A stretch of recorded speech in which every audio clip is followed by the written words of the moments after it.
अच्छा यह बताओ आप लोग मरोगे कि नहीं मरोगे? संगीत, कौन कौन मरेगा? संगीत, अच्छा हम आपको अमर बना दे तो आप कहो तो आज हम आपको अमर कर दें।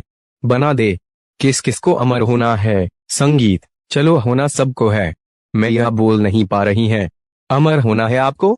सुनो आज हम आपको अमर कर रहे हैं। अच्छा आप लोग कह रहे हैं हम मर जाएंगे। यह आप सच बोल रहे हैं कि झूठ बोल रहे हैं? संगीत, यह भी झूठ है। आप कह रहे हैं हम मर जाएंगे, जबकि आप कभी मरते ही नहीं। मैं या आप मरती हो?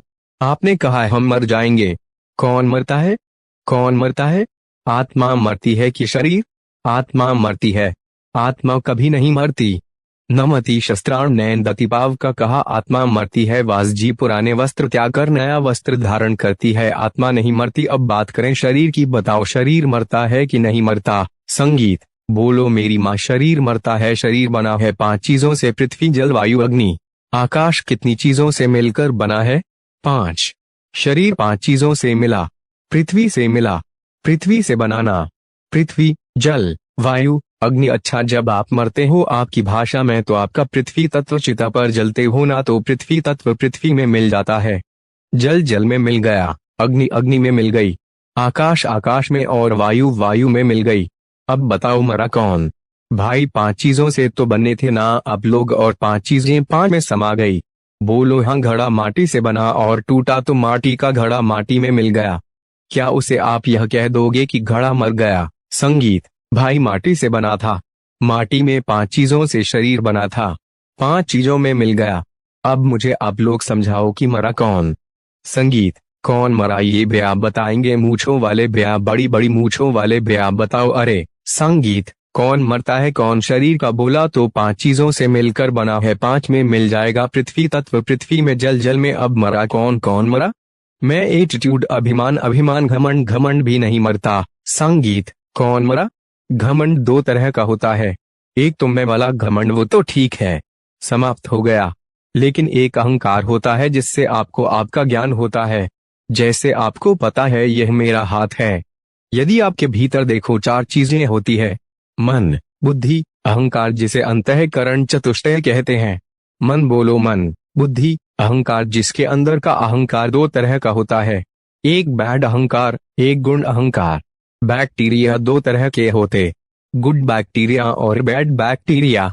अच्छे बैक्टीरिया और बुरे बैक्टीरिया। ऐसे अहंकार भी 2 तरह का होता है, अच्छा अहंकार भी होता है। अच्छा यह अहंकार मैं राम का दास हूँ, यह भी अहंकार है। मैं राम कहाँ, मैं बिहारी जी का दास हूँ। यह क्या है? अहंकार है, लेकिन यह अहंकार गुड अहंकार है। संगीत, मैं भारतवासी हूँ, यह भी अहंकार है, लेकिन यह गुड अहंकार है। मैं कौन कहाँ का हूँ? मैं उस देश का वासी हूँ जिस देश में गंगा, यह भी अहंकार है, लेकिन यह गुड अहंकार है। अपनी मातृभूमि का अहंकार होना सही है कि मेरी भूमि है, ये मात देवो भव तो अहंकार, ये ठीक है। तो मरा कौन? सवाल फिर वही, मरा कौन? कौन मरा बेटा? कौन मरता है? कोई नहीं मरता। आत्मा ईश्वर से आती है, ईश्वर का अंश है, ईश्वर में जाती है, ईश्वर में मिलती है। शरीर बना 5 चीजों से, 5 चीजें 5 में मिल गई। मरा कौन? सूक्ष्म शरीर जो है वह सूक्ष्म शरीर मोक्ष पाता है, नरक पाता है, स्वर्ग पाता, वही भोगता रहता। अगले जन्म में सूक्ष्म शरीर दूसरा जगह प्रवेश कर जाएगा। मरा कौन? कोई नहीं मरता, कोई मरता ही नहीं। मैं मरूंगा क्या? आप मरेंगे क्या? कभी नहीं मरेंगे आप। यदि आप मर जाओगे तो फिर मोक्ष किसका होगा? जरा सोचो ना।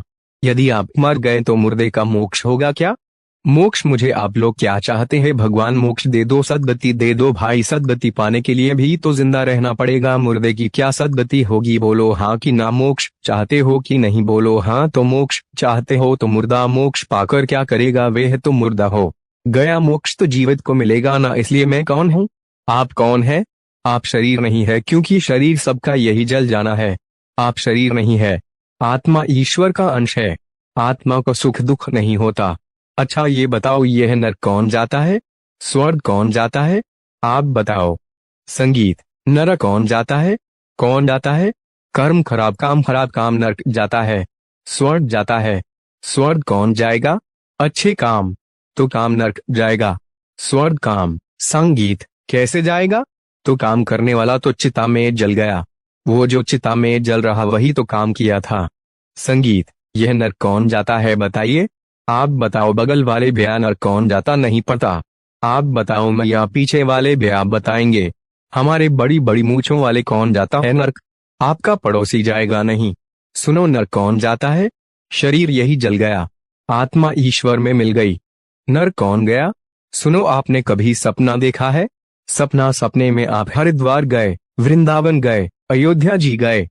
सपना गए देखा ना। यह बताओ आप एक शरीर से बिस्तर पर सोए होते हो और एक शरीर से सपना देख रहे होते हो। कितने शरीर हो गए आपके। एक शरीर वो जो बिस्तर पर सोया और दूसरा शरीर वो जो वृंदावन में घूम रहा है सपने में। बोलो हाँ। तो सपना देखने वाला जो शरीर है उस शरीर को कहते हैं सूक्ष्म शरीर। क्या बोलते हैं उसे। आपके पास शरीर है ना। एक यह वाला भी है बिस्तर पर सोने वाला और एक सपना दे। सपना किसने देखा था। संगीत, किसने। आपके सूक्ष्म शरीर ने।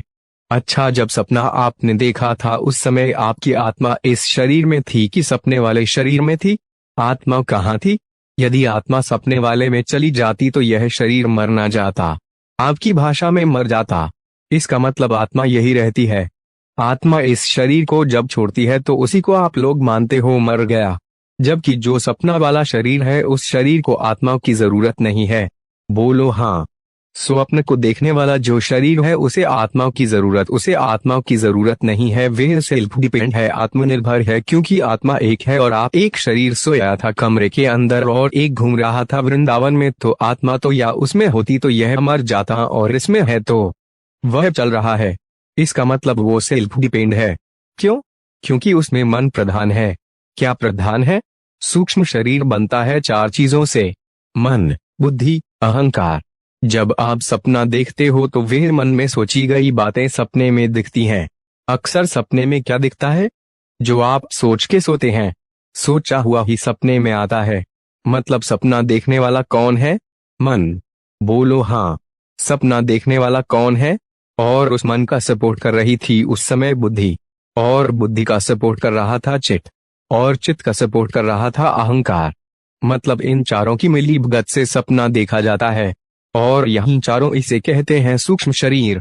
यही सूक्ष्म शरीर जब यमदूत पकड़ते हैं तो सूक्ष्म शरीर खींच लेते हैं, तो सूक्ष्म शरीर जब निकाले तो आत्मा भी उस सूक्ष्म शरीर में प्रवेश कर जाती है और यह शरीर यही रह जाता है।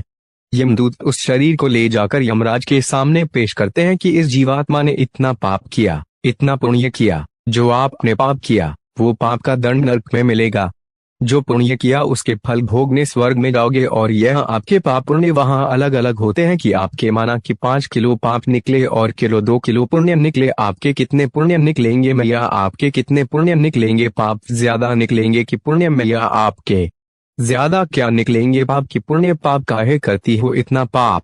संगीत, ओ भैया पीछे वाले क्या निकलेगा ज्यादा पाप के पुण्य। अब देखो यह तो आप खूब अच्छे से जान रहे हो सब लोग। क्या आप पापी हो के पुण्य या आत्मा। यह तो अपने को ही बताओ कि आप क्या हो। पाप निकलेंगे तो पाप का फल भोगने 84 लाख योनियों में कुत्ता बनो, बिल्ली बनो, चमगादड़ बनो, हाथी बनो, शेर बनो, कुत्ता बनो। यही सब 84 लाख योनियां ही नरक है। यही भोगना पड़ता है। आके जो मच्छर है नाली का कीड़ा देखा कि नहीं। मैं या नाली का कीड़ा देखा। तो आप नाली का कीड़ देखती रहती हो। नहीं आप कह रही हमने देखा तो बैठ देखती रहती हो क्या। अच्छा उसी के पास रहती हो। लो मतलब वो आपका पड़ोसी है। सही है सही है सही है। सुनो तो नाली का कीड़ा जो है ना वो कभी मनुष्य ही था। बुरे काम किया तो नाली का कीड़ा बन गया। हम भी बुरे काम करेंगे तो नाली का कीड़ा बनना पड़ सकता है, कुत्ता बनना पड़ सकता है। इसलिए कहता हूँ बुरे काम से बचो। बुरे काम करोगे तो 84 लाख योनियों में जाओगे। इसलिए आपके कर्मों से आपने जो किया है वही आपको मिलना है और कुछ ना मिलेगा। जो यहाँ बोया है वही काटने को मिलेगा। बुरा किया तो बुरा पाओगे, भला किया। इसलिए कहता हूँ अच्छा करो। किसी को एक थप्पड़ मारा होगा ना तो आपको भी कोई एक थप्पड़ मारेगा जरूर। आपने किसी के बेटे को मारा होगा तो आपके बेटे को कोई मारेगा। आपने किसी की पत्नी को मारा होगा तो आपकी पत्नी को कोई मारेगा।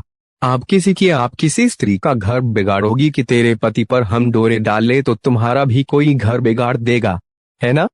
तुम किसी स्त्री का घर बिगाड़ोगे तो तुम्हारा भी कोई घर बिगाड़ेगा। क्योंकि यह देखो प्रकृति का नियम है। एक साधु थे, एक गांव में गए। एक संत जी एक गांव में गए तो गांव वालों ने हाथ जोड़ा, कहा महाराज हमारा गांव बचा लो, हमारा गांव बड़ा संकट में है।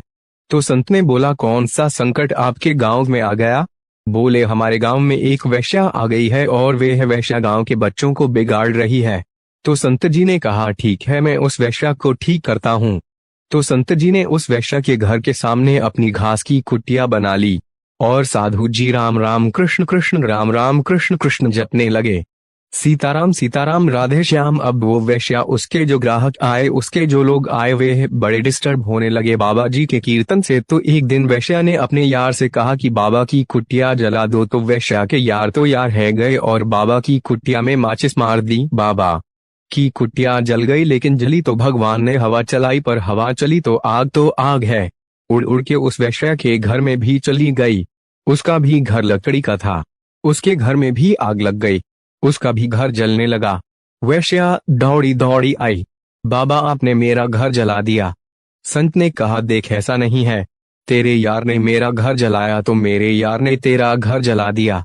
आप किसी का घर जलाओगे, आप किसी का घर बिगाड़ोगे, आप किसी की पत्नी को बिगाड़ोगे, किसी के पति को बिगाड़ोगे, किसी का बसा बसाया घर बिगाड़ोगे तो तुम्हारा भी बिगड़ेगा। यदि आज तुम्हारा कुछ बिगड़ा है तो जरूर तुमने कभी किसी का बिगाड़ा होगा। यह उसी का फल है, इसलिए चुपचाप भोगो अपना फल और अब ना बिगाड़ो किसी का। यदि आप बिगाड़ोगे तो आगे का भी आपका सब बिगड़ जाएगा। जैसी करनी वैसी पेड़ बोए बबूल का तो आम कहाँ से आए? व्यक्ति जो बोता है वो पाता है। बोलो हाँ। कौरवों ने पांडवों का बिगाड़ा, कौरवों ने पांडवों का बिगाड़ा, कौरवों ने पांडवों की संपत्ति हड़प ली, राज्य हड़प लिया, पत्नी हड़प ली, चलो हड़प लिया ना, अब देखो क्या होता है। तुमने पांडवों का बिगाड़ा तो कौरवों का भी सर्वनाश हुआ कि नहीं? बोलो हाँ। रावण ने राम का बिगाड़ा, राम की पत्नी चुरा ली तो रावण का भी सर्वनाश हुआ कि नहीं? तुम किसी का बिगाड़ो, बस बिगाड़ दिया ना, अब तैयार रहो, अब बारी तुम्हारी है। तुमने किसी के लिए गड्ढा खोद दिया है ना, चिंता ना करना, तुम्हारे लिए तैयार है। इसलिए कहता हूँ 100 बार सोचे किसी का बुरा करने से पहले। क्यों करना है बुरा? क्या मिलना है हमें? इसलिए मेरी माँ, हम जो करते हैं हमारा सूक्ष्म शरीर यमराज ले जाते हैं, वहीं नरक स्वर्ग में जाकर अपना उसी सूक्ष्म शरीर का उद्धार होता है, वही मोक्ष का अधिकारी अगला जन्म बनेगा। जैसे आपको कुत्ता बनाया गया तो जो आपका सूक्ष्म शरीर था वही सूक्ष्म शरीर कुत्ते के शरीर में डाला जाएगा। इसलिए कुत्ते का शरीर तो कुत्ते का है, पर जो उसमें सूक्ष्म शरीर है वह आपका है। अनिरुद्धाचार्य के अंदर भी एक सूक्ष्म शरीर है, आपके अंदर भी सूक्ष्म शरीर है। हर योनि में आपके शरीर बदलेंगे, स्थूल शरीर बदलेंगे पर सूक्ष्म शरीर वही रहेगा, और वही शरीर 84 लाख योनियां भोगता है। इसलिए कहते हैं उस सूक्ष्म शरीर का कल्याण करने के लिए मन को भगवान में लगाओ।